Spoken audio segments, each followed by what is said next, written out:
tadi malam itu berasal dari kamar ini.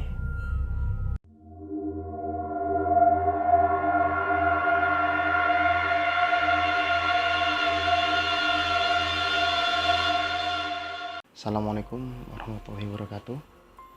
Halo Sobat OKDRI. Kali ini aku bakal berbagi cerita tentang pengalaman aku bersama dua orang adik sepupu aku.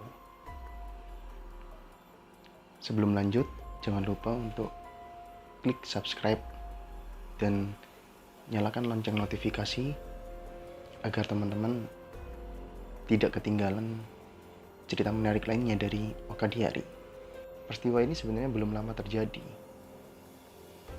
Peristiwa ini terjadi sekitar 2 tahun yang lalu, di tahun 2018.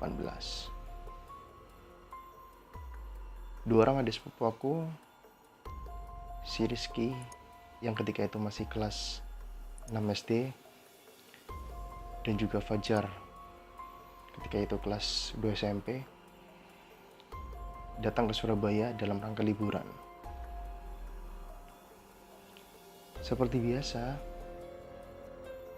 aku menyewa sebuah apartemen di kawasan Surabaya Timur untuk menyenangkan mereka.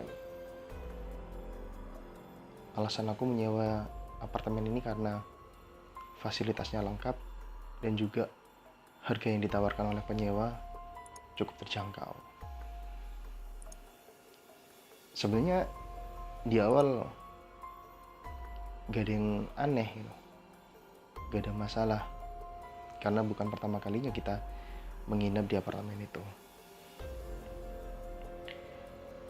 Seperti biasa, kita bertemu dengan penyewa di lobi apartemen. Saat itu masnya bilang, "Mas, ini kunci kamarnya."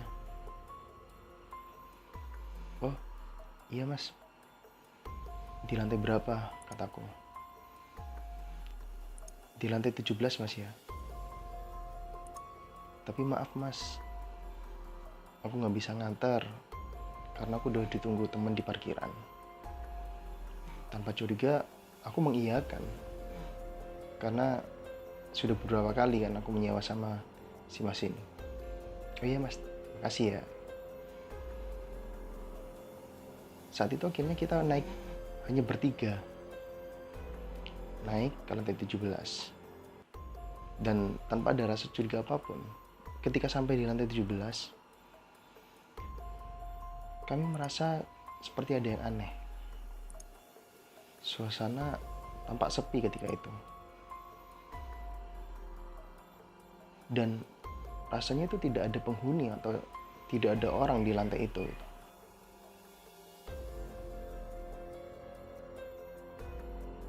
Akhirnya kita berjalan menuju kamar yang kita sewa. Posisi kamar itu terletak di ujung lorong. Jadi setelah lift, kita ada pertigaan, kita ke kiri menuju kamar kita. Dan kamar kita itu ada di nomor 2 dari pojok. Sesampainya di kamar, kemudian aku melihat ada yang aneh, ada yang janggal.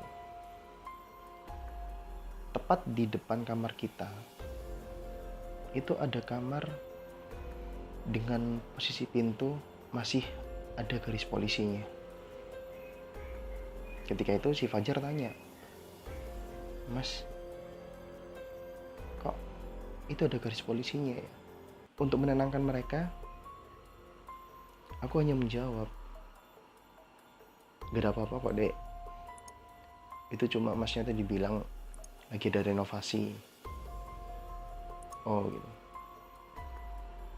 Tapi si Rizky itu tatapannya ke arah pintu itu terus, sambil tak manggil, "Riz, ayo." Setelah pintu kebuka, kita masuk. Setelah kita masuk, si Rizky sama Fajar nih langsung menuju ke tempat tidur sambil nyalakan TV. Dan ketika itu aku masih menata barang di lemari yang letaknya itu dekat dengan pintu. Dan si Rizky ngomong, "Mas, nyalain nasi apa?" Oh ya, tak nyalain nasinya. Setelah nyalain nasi itu, aku penasaran dengan apa yang sebenarnya terjadi di kamar depan kita. Akhirnya aku buka aplikasi, di mana kebetulan aku bekerja di salah satu instansi yang menangani hal kedaruratan. Ketika aku buka aplikasi, aku berharap mungkin ada laporan terkait dengan kamar di depan. Setelah aku buka, ternyata benar. 2 hari sebelumnya, di kamar itu telah terjadi peristiwa yang sangat keji,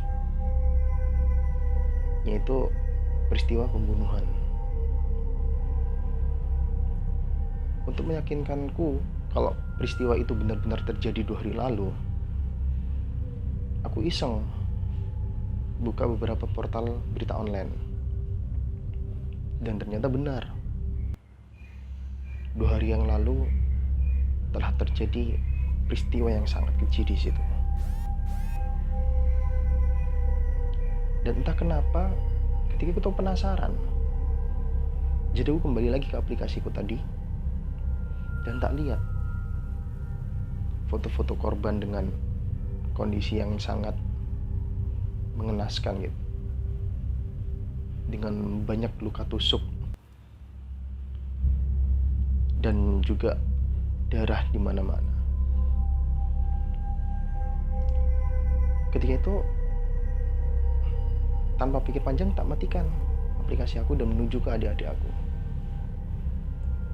Sampai saat itu sebenarnya belum ada kejadian apa-apa, belum ada peristiwa yang janggal, belum ada keanehan-keanehan yang kita rasa itu mengganggu kita.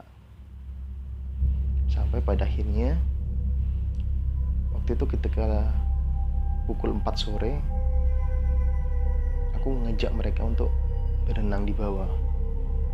"Dek, berenang yuk." Nah, si Rizky ini ngomong, "Malas ah mas, aku masih malas turun." Nah, terus gimana? "Besok aja lah," kata si Rizky. Tak tanyain si Fajar, "Gimana Jar?" Fajar ngomong, "Aku juga sih malas mas, besok aja lah," bener kata Rizky. Ya udah, naik gitu tak ke bawah ya, kita makan. "Kalian mau makan apa?" "Aku beli mie instan aja mas, sama snack ya." "Ya wes, aku turun." Aku turun mau ke minimarket. Setelah aku tutup pintu, aku tuh masih penasaran dengan kamar itu.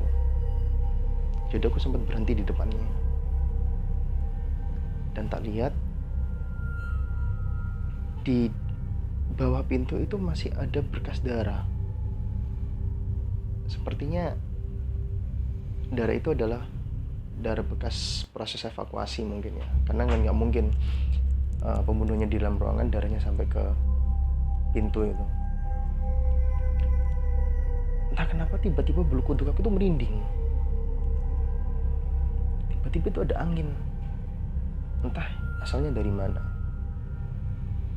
Padahal lorong itu tuh tertutup, pintu jendela yang di ujung lorong juga terkunci. Yaudah, akhirnya aku menuju ke lift. Sambil nunggu lift, entah kenapa tiba-tiba itu aku melihat ke arah lorong, ke pertigaan lorong. Di pertigaan lorong itu aku seperti melihat ada sebuah rambut, seperti ada kepala nongol kayak gini. Sontak aku kaget dan merinding ketika itu. Siapa sih itu? Akhirnya aku coba beranikan diri untuk melihat. Pelan-pelan aku jalan, tak intip.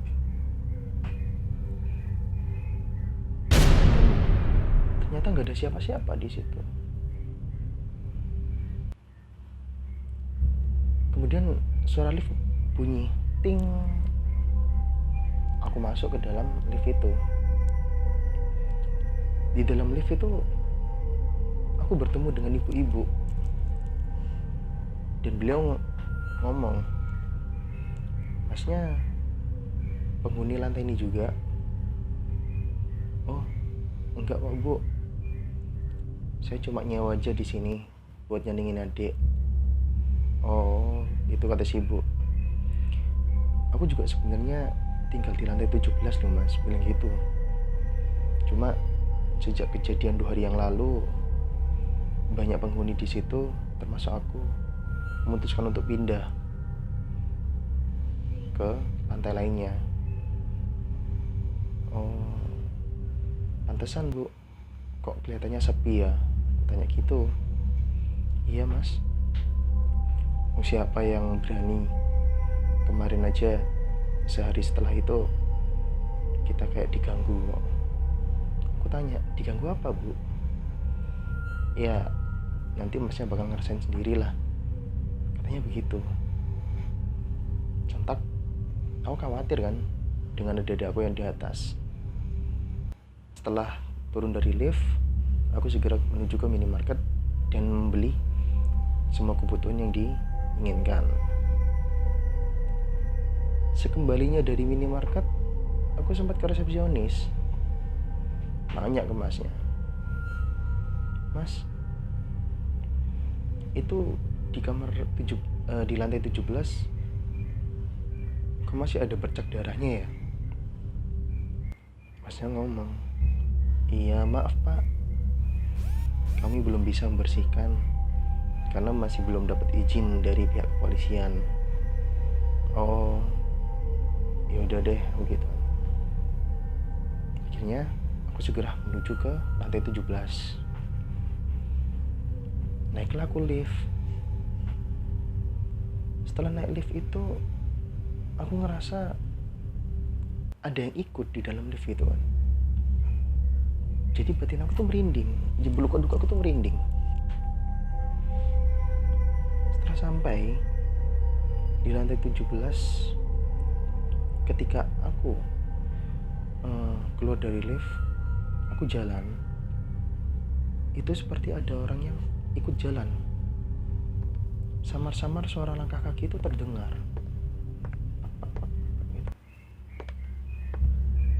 Nah, aku juga sebenarnya kaget. Kok ada suara langkah kaki orang lain ya? Oh mungkin masih ada penghuni lain.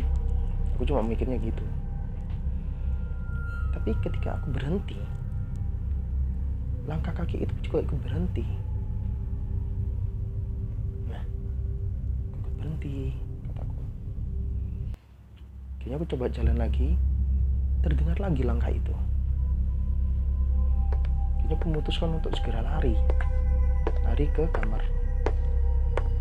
Nah, waktu lari itu aku ngerasa di belakang itu kayak ada yang buntutin, lari gitu, ikut lari juga. Tak tahu lagi gini, nggak ada.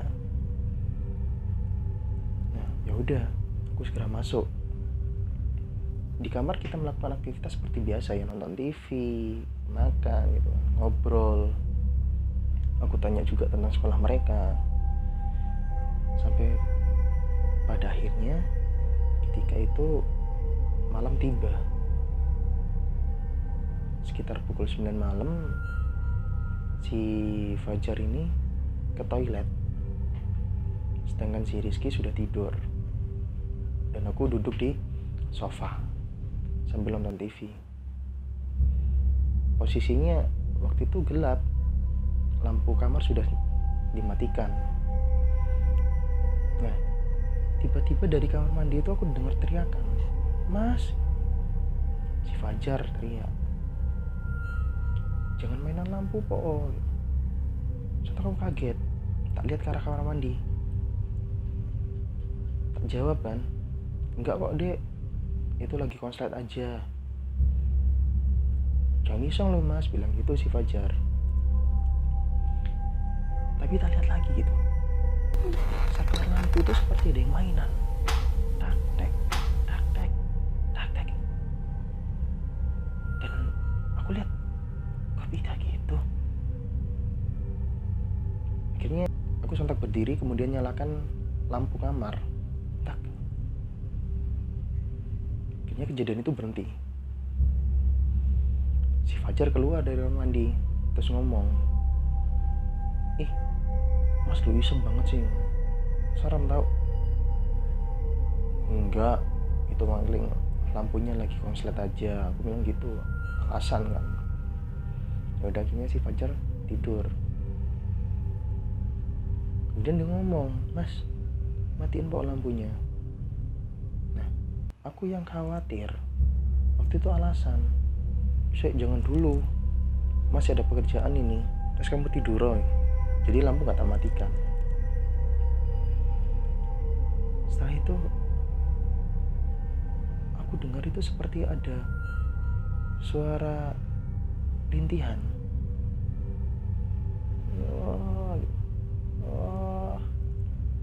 Aduh, aduh, bilang gitu. Dan itu suara itu jelas banget. Itu sontak aku menuju ke kamar, ke pintu kamar. Aku coba beranikan diri untuk lihat. Ya siapa tahu ada seseorang yang lagi butuh bantuan kan. Aku buka pelan-pelan pintu itu. Keren. Tak intip banget pelan-pelan itu. Kayak nggak ada siapa-siapa itu, tak toleh itu. Nah, pas tak toleh itu kayak ada angin, wah gitu, merinding banget tuh. Kira aku putus untuk tutup tak kunci. Tapi aku mundur, jalanku mundur sambil liatin pintu. Nah, setelah beberapa saat aku mundur, beberapa langkah aku mundur, aku mendengar seperti ada orang yang mengetuk pintu. Aku tercengang. Siapa ini gitu? Jam segini juga. Tak lihat jam itu sudah hampir jam 11 malam. Ya udah, aku beranikan diri kan untuk ngintip dari celah lensa intip yang ada di pintu. Tak intip itu gak ada siapa-siapa. Aku mundur lagi.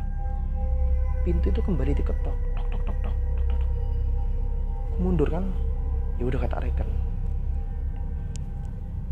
Setelah beberapa saat itu aku kembali mendengar suara rintihan. Aduh. Dan seperti orang ribut. Sobat Okadiari mungkin tahu ya, suara kalau orang bertengkar itu seperti apa. Dan seperti ada suara pukulan gitu. Itu juga kayak ada orang yang ngetuk di tembok. Gitu. Kejadian itu berlangsung cukup lama banget, sampai aku nggak bisa tidur. Lama banget, sampai aku hampir semalaman mungkin suara itu. Dan itu bikin hati aku tuh nggak nyaman. Aku harus segera keluar nih dari sini, kasihan adik-adik aku. Akhirnya pagi pun tiba. Nah, si dua orang adik aku ini ngajak berenang. "Mas, berenang yuk." Yaudah yuk, kita turun. Turun itu sebenarnya nggak ada apa-apa, biasa aja ketika kita bertiga jalan. Tapi lagi-lagi si Rizky tuh ngelihat ke arah kamar yang bergaris polisi itu. Setelah kita turun, ternyata handphone aku tuh ketinggalan di atas.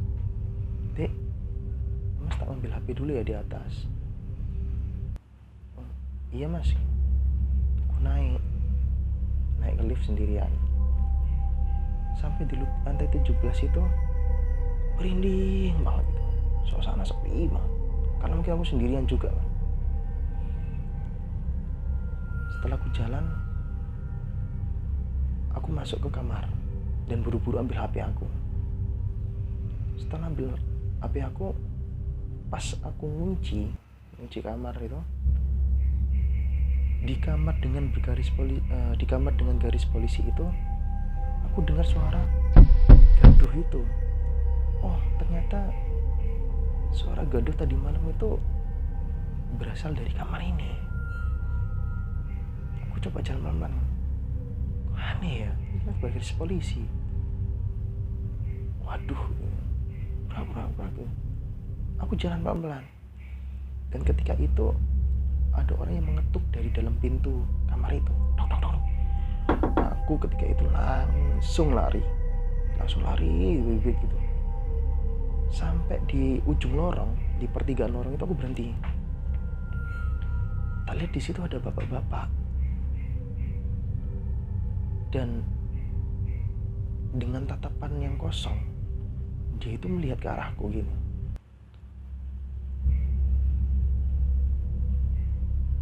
Tapi tanpa sepatah kata apapun. Karena aku khawatir, jadi aku nunggu bapak itu naik ke lift duluan. Aku nunggu di lorong. Bapak itu masuk, tapi tetap ngeliatin aku.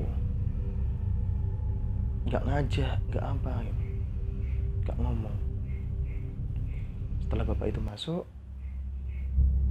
akhirnya aku naik lift yang satunya. Turunlah aku. Nah, setelah sampai di kolam renang, itu aku segera mutusin ngomong ke adik aku, habis berenang kita pulang ya, karena udah ditunggu bude. Alasan begitu. Oh iya mas. Setelah selesai berenang, naiklah kita ke atas. Naik ke atas itu tiba-tiba si Rizky tuh ngomong, mas, apa dek? Dia nunjuk ke arah ujung lorong. Kok ada anak kecil ya? Kita berdua sih, aku sama Fajar kan gak ngeliat. Rizky nih ya, bikin takut aja kamu itu. Oh saya yuk gitu. Si Fajar lari duluan ke kamar. Tapi sih penasaran, sebelah mana dek? Itu. Tapi kok banyak darahnya ya dia gitu. Kami tuh bikin takut, balik yuk gitu. Akhirnya tak geret kan si Rizky gitu. Ayo. Masuklah kita ke kamar. Sambil nunggu si Rizky sama Fajar bergantian bilas di kamar mandi, aku segera beresin kan barang-barang aku, tak masukin tas yuk. Dan aku telepon ke mas penyewanya. Mas, kita keluar sekarang ya gitu. Masnya ngomong, loh mas, kok ke susu? Nanti aja lo, gak apa-apa mas, dikembalin nanti jam-jam 1 atau jam-jam 2 gitu. Enggak, tak kembaliin sekarang. Masnya gak ngomong ke kita. Ya, di depan itu habis ada peristiwa yang tragis. Nanti pokoknya kunci kamar tak titipkan ke resepsionis, terus gak tahu aku bilang gitu. Ya wes mas, tak matikan. Setelah si Rizky sama Fajar itu selesai bilas, mereka itu sempat ngomong, mas, iya deh mas, kita sedang balik aja, gak enak aku bilang gitu. Si Fajar, gak enak kenapa dek? Terus nanti aja. Akhirnya kita turun. Sesampainya di parkiran itu baru mereka ngomong, mas, sebenarnya ada apa sih mas? Kata si Fajar. Aku ngomong ke mereka, ini loh dek, maaf ya, ternyata di kamar depan itu habis ada pembunuhan kan. Tuh kan, kata si Rizky. Aku nyangka mas, sebenarnya itu aku semalam wis denger suara orang nangis, suara orang bertengkar, kata si Fajar. Aku tahu kok mas besok tidur kan, tak liatin. Nah, aku pura-pura tidur mas memang. Loh, kamu juga dengar tau kataku gitu? Iya mas. Rizky ngomong, aku juga lihat mas waktu pas di kamar yang ada garis polisinya itu, aku ngeliat di situ ada orang kayak diikat di kursi terus dipukulin, darahnya banyak banget mas. Iya tadi, iya. Memang sih si adikku Rizky sini punya kelebihan lain di antara kita semua. Itu memang kelebihan itu sejak dia kecil. Ya wis yuk, gak usah dipikirin, kita pulang. Akhirnya kita pulang. Nah, itu tadi teman-teman sedikit cerita aku di salah satu apartemen di Surabaya. Terima kasih sudah nonton channel ini. Jangan lupa untuk klik subscribe dan nyalakan lonceng notifikasinya, karena kita masih punya beberapa cerita menarik lainnya, terutama di Diari Misteri. Terima kasih. Assalamualaikum warahmatullahi wabarakatuh.